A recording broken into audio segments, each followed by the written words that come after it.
Hello, friends. Welcome to the second episode of Dreamtalker Blogcast. Now that summer is here, I will have much more time to make some good writing and reading. So this time around, what I'm going to do is I'm going to read for you a post that I made recently on the blog, and that post is a repurposed version of a piece that I made for a recent university course. The course was Collective Memory. It was really cool. It was about looking at cultures and civilizations and people groups and the memories that shape those cultures, civilizations, and people groups, and how those memories evolve through time, and how to trace back current behavior of people groups and social, institutions, whatever. How to trace back the behavior of these people today to the memories that initially sparked those behaviors, however many hundreds of years ago. It's super interesting. But I mainly took the course so that I could write every one of my assignments on psychedelics, which I did. It was really fun because, I like psychedelics. I love plant medicines. And so to just get to write about them, it's just like writing a blog post, except it was for school. So this one is literally a blog post that I've written for school. Or sorry, it's a school thing that I've written that I've repurposed into a blog post, and I'm now going to read for you guys. It's about ayahuasca. Ayahuasca is, of course, the entheogen plant medicine that's native to the Amazon, that's been used by those people down there for many thousands of years. Super duper neat. Anyways, let's get into it. As you listen to this, mind you, I have not yet taken ayahuasca, although it is on my radar, is on the list of things that I would like to do, because I would like to get familiar with all the different entheogens and plant medicines out there, and making a trip to visit Mother Ayahuasca would be quite nice. But anyways, reading from the post now, we're back. Once again, we're returning to psychedelics observed through the lens of collective memory. Our entheogen of choice today, as I mentioned, is ayahuasca. It's a DMT-containing brew that has been used by the indigenous peoples of the Amazon basin for thousands of years. Ayahuasca is the centerpiece of Amazonian shamanism. The brew itself, the subsequent journey that it takes you on, it's extraordinarily fascinating in its structure, the way it's used, its place in the culture and history of the indigenous peoples of the Amazon. It's super fascinating. What it is, ayahuasca is a dark, sort of coffee to amber colored liquid, depending on, who's brewing it. I think it gets darker the longer you brew it for. Something like that. Any folks out there who are familiar with ayahuasca, please message me and fact check everything, because I don't want to be spreading misinformation. But it's this dark coffee amber colored liquid that when ingested, it will take you into a 5 to 6 hour psychedelic healing journey. It's a traditional spiritual ceremonial medicine of many different groups through the Amazon, because it sort of there's evidence that the folks down in Peru, like the Mayans, the Mayans are in Mexico. The folks down in Peru, the Incas, they used it. There's archaeological evidence of like these snuff boxes, these little pouches that they'd carry, that they'd put ayahuasca snuff into to inhale through their nose. And you can find like archaeochemically traces of DMT in there, something like that. Super duper cool. But in that region near Peru, they use it, and then further up into the Amazon basin, getting closer to Brazil, they also use it there, and then further north, it's just that whole area. All these different people groups have used ayahuasca as part of their ceremonial shamanic practices. It's really similar to psilocybin mushrooms, um, mainly in the sense that both psilocybin and DMT have really, really similar chemical structures, right? Psilocybin is basically, again, also chemists out there, also fact check me because I don't want to be spreading misinformation. But psilocybin is like DMT, and then you just stick a bunch of other freaking, you know, oxygen, hydrogen, carbon, whatever, onto one end. But like the bulk of it is the same structure as DMT. Um, and so the visual and sort of spiritual effects of both journeys are really, really, really similar. The effects of ayahuasca, like mushrooms, feature fractal geometry, color enhancement, texture repetition. Frequently, you'll get encounters with your own psychology or encounters with other entities, archetypical beings. Um, People often see visions of jaguars and other jungle things. Even when they take ayahuasca in the city and they've never been to the Amazon or even thought of the Amazon, but sometimes if folks, this is anecdotal, but folks will see like jungles and big cats and leopards and stuff during their ayahuasca journeys, which is really interesting and really cool. And often people who take ayahuasca have encounters with a being that manifests in different ways that is referred to as Mother Ayahuasca, right? It's like the spirit of the plant, the spirit of the medicine. And it's like an earth mother kind of spirit. And people encounter her in the form of a gigantic snake or a jaguar or a being made of leaves and trees. And apparently she's quite kind, very kind, tough love, but it's nice to go give her a hug, come back home to her. Maybe one day I'll meet her. Who knows? If I meet her, I'll let you know. um, and of course, with ayahuasca, you get mystical experiences of cosmic unity, bliss, love, euphoria, oneness with all things, and that results in the user a lasting sense of sacredness. Very intense. What's really cool is that the necessary plants to make ayahuasca, um, Banisteriopsis caapi, B. caapi, and Psychotria viridis, and the way the chemical compounds in those plants work on our biology is very specific, incredibly specific, which I'll get into in a sec. And it's just amazing because of the thousands of plants in the millions of plants in the Amazon, these two things work together so seamlessly with our biology. It's almost a miracle that that technology developed the way it did. And of course, the people of the Amazon assert that the plants themselves and the plant spirits themselves taught them how to brew ayahuasca. It's really cool. So the main psychoactive ingredient in the medicine is DMT, N,N-dimethyltryptamine. And of course, DMT is present in over 65 species of plants and is also produced endogenously in the bodies of many, many mammals, including ourselves. This info comes from Dr. Rick Strassman, who did a whole bunch of research into DMT way back when, a really seminal work.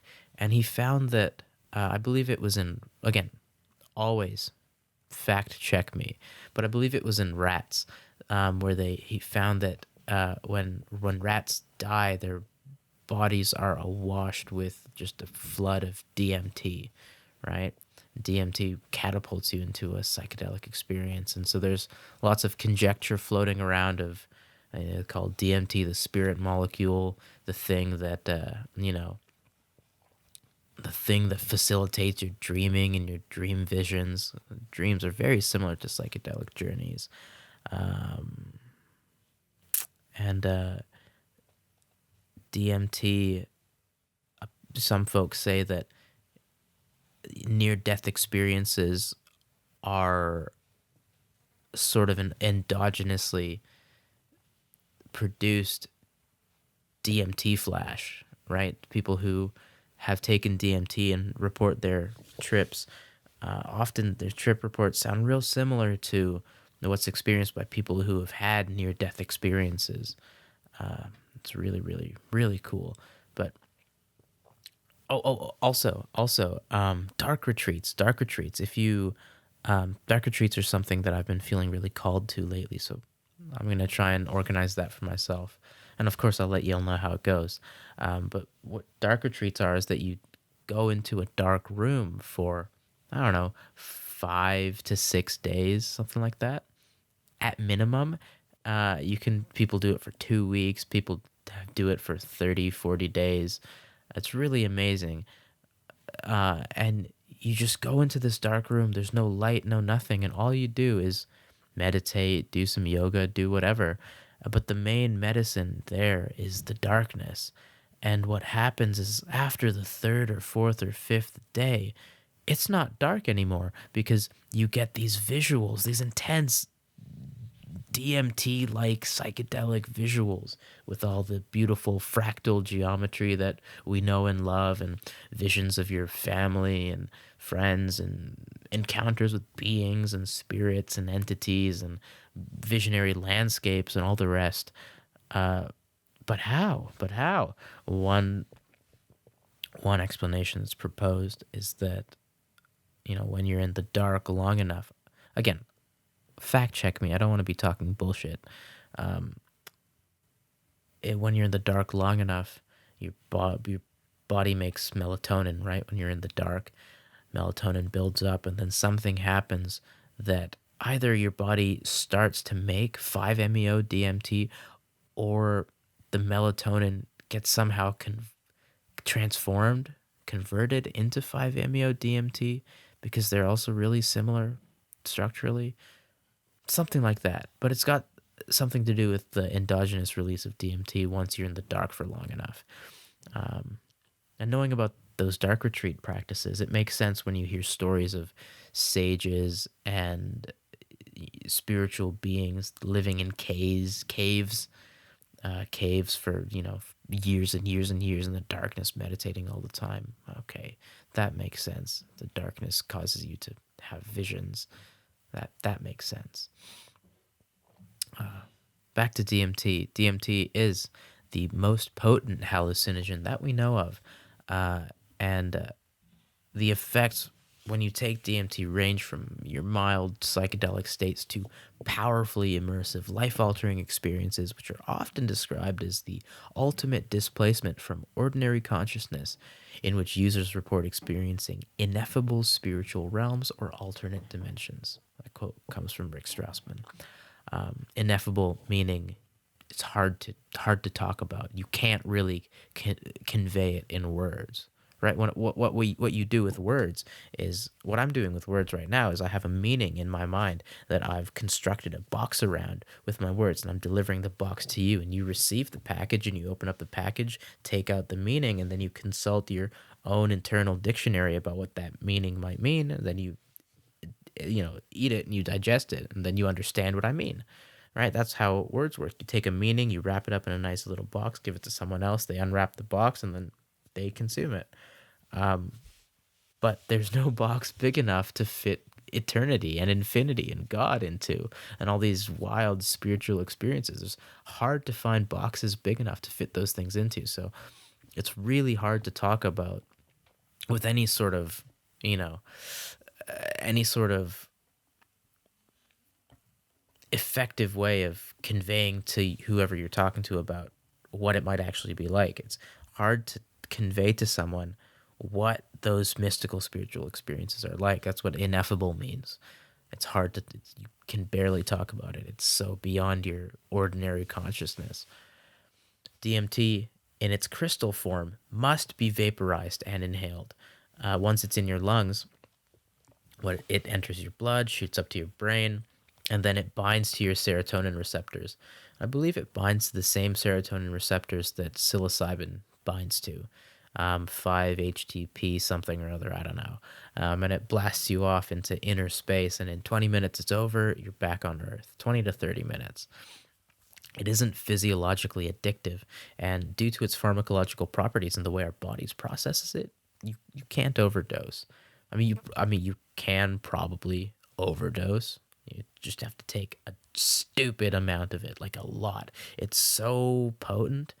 And if you were to overdose on DMT, when you take DMT, you're shot out of your body so quick that it would be really hard for you to ingest the amount of DMT necessary for an overdose before you're blasted off. You know what I mean? It's really, really a fascinating substance. And I wrote, and I just told you that DMT is inhaled. This is because by itself, you can't ingest it orally. Allow me to explain. In our digestive system, we have a family of enzymes that are known as monoamine oxidases, MAOs. And these MAO enzymes will break down DMT and other things and render it inactive. So what then must be done is to combine DMT with a monoamine oxidase inhibitor, an MAOI. And the MAOI will inhibit the activity of those enzymes, allowing you to absorb DMT through your digestive system, resulting in a significantly longer, more impact, maybe not more impactful, a significantly longer lasting, more immersive experience. The ayahuasca brew, the plant Psychotria viridis, which is called chacruna, commonly chacruna, contains the DMT, and the vine Banisteriopsis caapi, which is called the ayahuasca vine, contains the monoamine oxidase inhibitors harmine and harmaline. And the rainforest has, earlier I said the rainforest has millions of plant species. I was wrong. 80,000, around 80,000 plant species. That's a lot. Lot of different types of plants. And of those 80,000 different plants, only those two, B. caapi and Psychotria viridis, can be used to make ayahuasca. It's just so interesting. How did the ancient peoples of the Amazon know that, oh, this plant has the DMT thing in it, this plant, but you can't ingest DMT orally, so you need to combine it with a monoamine oxidase inhibitor in order to take the DMT. How do they know that? That's crazy. That's so cool. And of course, they'll tell you that the plants themselves taught them how to make the DMT. That's so cool. How magical is that? That's so neat.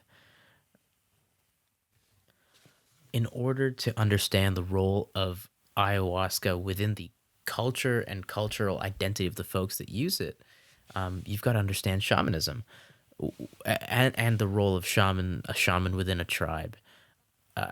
Indigenous cultures around the world practice shamanism. Really, shamanism isn't a singular religion, quote unquote, right? It's not like a singular entity that is the shamanic church. There's no such thing as that. But what it is a more universal belief system and practice that a lot of anthropologists think that religion then grew out of. So what shamanism points to, or shamanism is based upon animism, and animism, the idea that every living thing, every non-living thing, all has consciousness and all has spirit, right? It all has spirit. The rock has spirit, and the trees and the wind and the fire and the ocean, they all are conscious and they have spirit, and they're all entities, and you can speak with them and talk with them, right? That's a very basic sort of fundamental idea. And then from there, it can grow and develop, and you get ideas like, oh, okay, if the ocean can speak, or if the ocean is an entity of its own and it's stormy, then I guess the ocean must be angry, and the ocean must be angry. Oh, ocean god, boom, done, right? Ocean god, and you get sky gods and all the rest. So a lot of pantheistic religions grow out of animist and shamanistic traditions. It's really cool. And what the shaman does within the tribe, the shaman's role in the tribe is to venture into non-ordinary reality, altered states of consciousness, a trance state, and they get advice and they seek information from the spirit world, and then they bring that back for the use of the tribe. The word shaman uh, comes from the Siberian word shaman, and it means literally the one who knows, right? They're the people that carry the knowledge, and shamans would also be carriers of the tribe's stories and oral histories, and they would be the medicine men. You'd come to them for, for sickness, for illness, and counsel the elders. Counsel the shaman would be one of the elders, and you counsel the chief and the leader, where to go hunting and where to migrate this year, and all the rest. They're the people with the knowledge. They're also known as medicine men, kahunas, witch doctors, witches, healers, the wise men, wise women. They use their magic to foresee future events, to heal, communicate with spirits, plants, and animals, all the rest.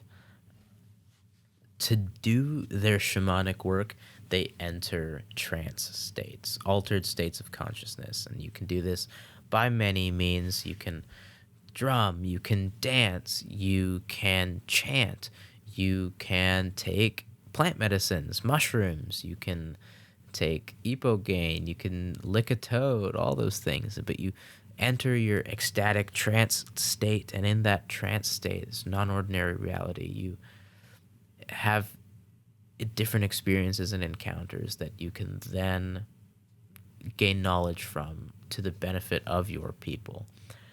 In the Amazon, the shamans, they use ayahuasca and these special songs called Icaros to do their work.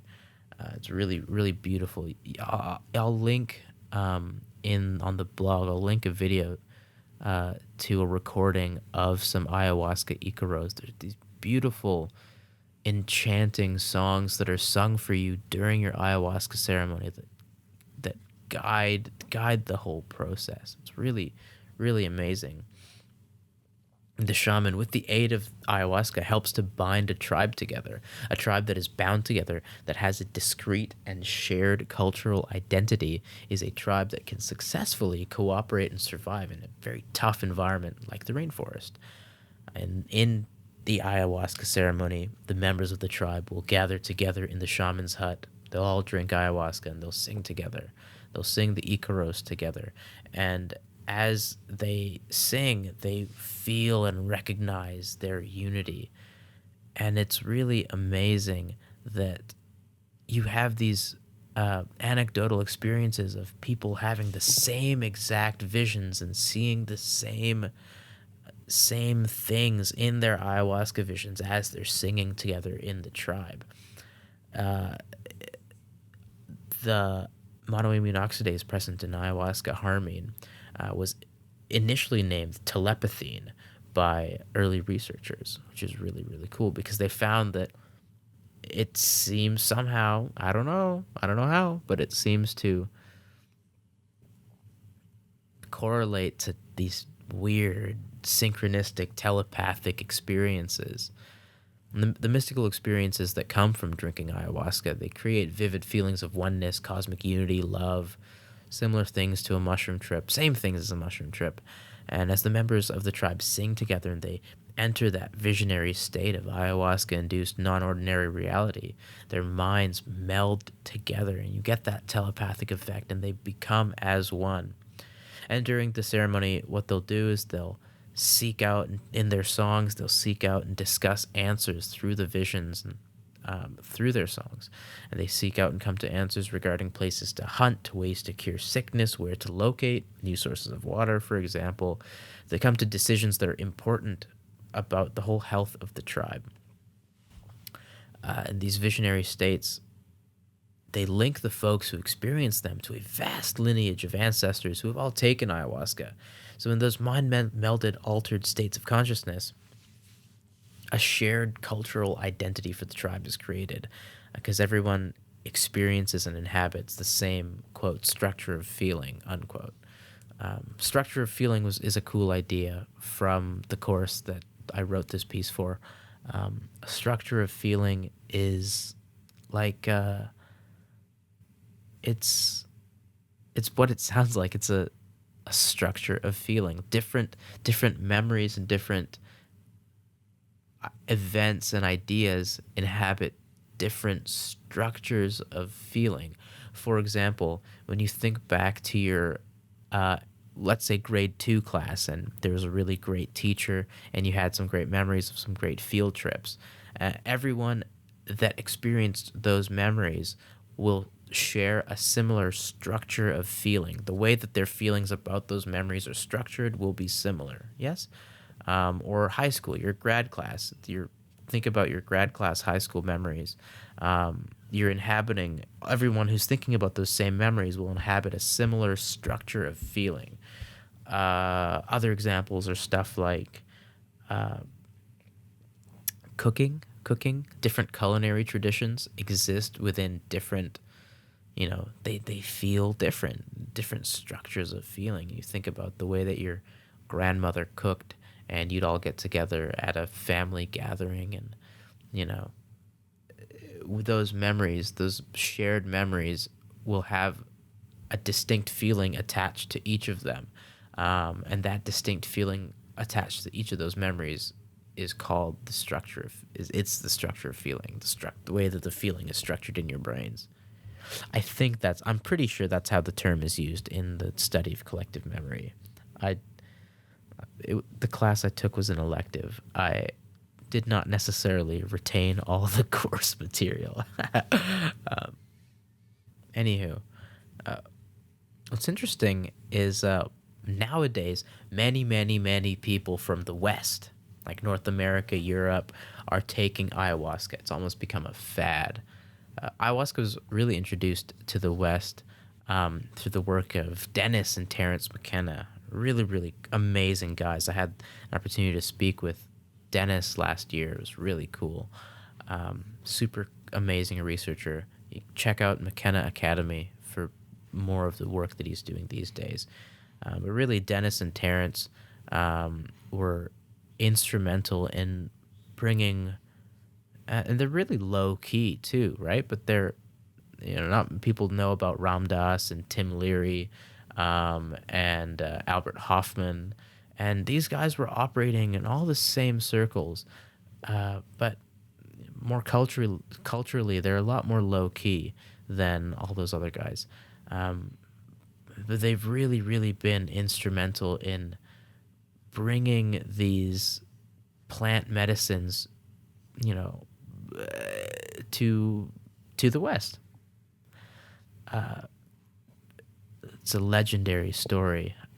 It's called the Experiment at La Chorrera, where Dennis and Terrence and their whole exploration crew went down to the Amazon, to this place called La Chorrera, and they went down there with the intent of studying ayahuasca and studying DMT. But what they found instead was a gigantic amount of mushrooms, and they proceeded to eat a lot of mushrooms. And mushrooms really weren't on the psychedelic radar at the time. LSD was the big thing. This happened in the 60s, late 60s, I think. But LSD was big on the radar, right? Mushrooms hadn't really. LSD and mescaline, those were the really big, notable, well-known psychedelics. Mushrooms really weren't on the radar. In fact, in the book True Hallucinations, Terrence describes his guide pointing out a psychedelic mushroom on the side of their trail, and Terrence was like, "Oh, what's that?" He'd never heard of it, or he'd heard of it but had never paid it much attention, right? Just very interesting. But anyways, they went to La Chorrera.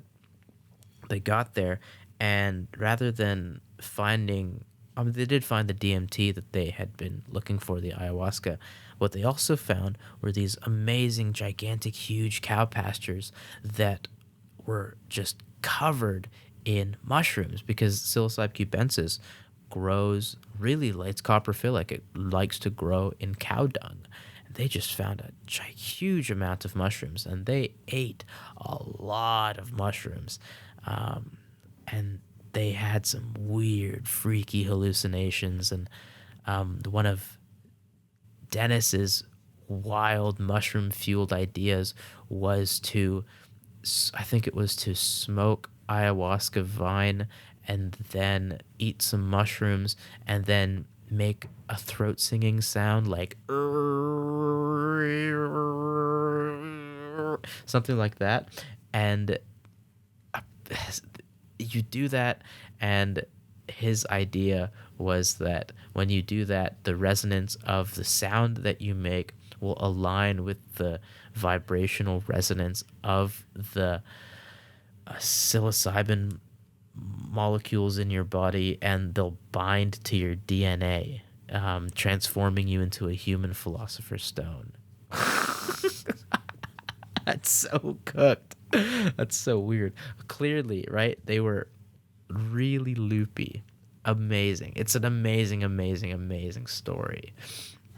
But after that whole experience, they brought back mushrooms up to America, and they wrote a bunch of cool books on Magic Mushroom Grower's Guide is the book they wrote that was really seminal in teaching people how to cultivate their own mushrooms. Super duper cool. Those are great guys. But also Dennis has done tons of amazing work on ayahuasca, and so ayahuasca is super popular in the West now. And like I said earlier, it's almost become a fad. And of course, with the increase in the popularity of it, the rise of ayahuasca tourism, there's comes a whole host of concerns. You get inexperienced shamans or even just flat out hustlers in the marketplaces of Peru, Brazil, Ecuador, all these places where people go to take ayahuasca. And poorly brewed ayahuasca gets taken as a recreational drug with nary a hint of ceremony, upsold to Westerners with cash to spare.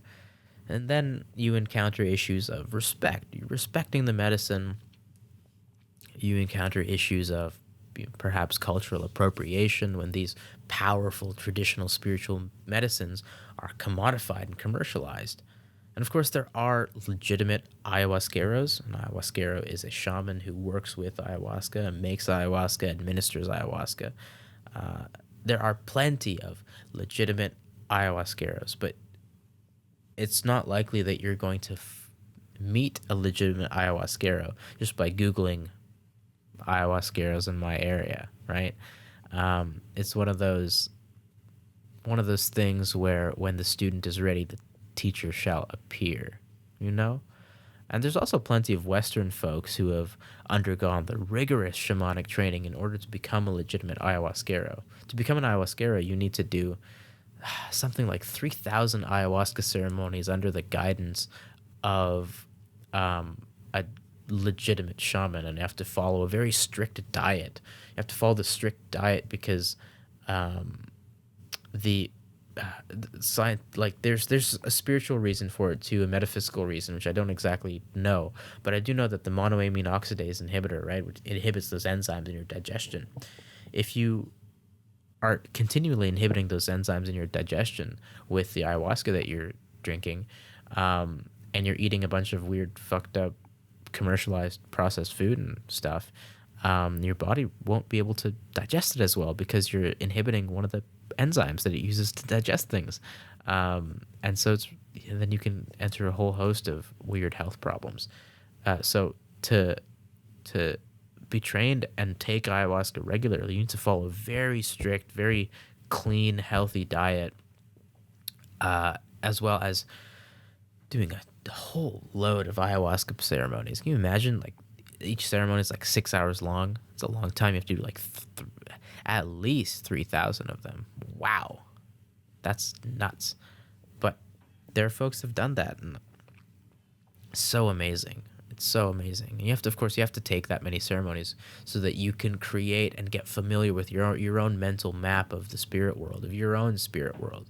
Because what these medicines do, they don't take you to another world. What they're taking you to is yourself, right? They peel back the layers of the onion so that you arrive at yourself and this vast inner world within yourself. And a lot of spiritual teachings are predicated on the idea that your true self, your awareness that you are, the beingness that you are, is the shared beingness of all things. So when these medicines take you to the home of your true self, that will reveal to you things outside of yourself as well, because the beingness that everything is shared. It's a shared oneness, unicity, as Aubrey Marcus likes to call it. Um, so you need to take a gigantic amount of ayahuasca uh, consistently to create your own mental map of your spirit world, so that so you don't get overwhelmed and lost when you're doing a ceremony for someone else. Really, all that's necessary for someone wishing to try ayahuasca is a sense of discretion. Pick the right ayahuasquero, pick the right brew, respect, and an open heart towards guidance towards the right place and time. Again, just like when the student is ready, the teacher will appear. Similarly, they say that you don't find the medicine, but the medicine finds you when the time is right. And of course, the increased interest in ayahuasca in recent years is very related to the overall increase in psychedelics around the world. And plenty of countries, Canada especially, are now beginning to restart research into these ancient plant medicines for therapeutic clinical use. It's really beautiful, really quite amazing. In a time period as tumultuous as the one we are living in, entheogenic plant medicines are invaluable in reconnecting us to a sense of unity and sacredness with our home, the earth. These medicines create a strong feeling of nostalgia in those who take them, a nostalgia for the perceived ancient way of life where people lived in harmony with the cycles of nature and in harmony with one another. The Amazon basin is home to a small number of indigenous tribes that are living in just that way, and ayahuasca is one of the key things that keeps them going. A boom. There is the podcast. Easy peasy lemon squeezy. I have got a bunch of more cool things lined up. The next one that I will record is my meditation guide, which is also up on my blog. That will be a fun one to record. I wrote that a long while ago actually, last year, around this time last year, a month or so last year. Because I got really into meditation then, and I just wanted to concretize some of my ideas about my own practice back then and share with my friends. So I wrote this meditation guide for the homies. Really simple, really fun. It's a good one. And then some other stuff that I have lined up. I need to finish writing this blog post about death. I've just been putting it off because it's such a heavy subject, right? I wanted to do it the justice that it deserves. It's a real tricky subject to tackle, especially with the amount of people that have died. Go away.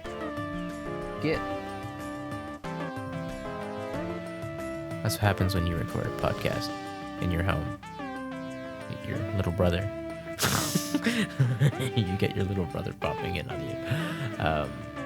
What was I saying?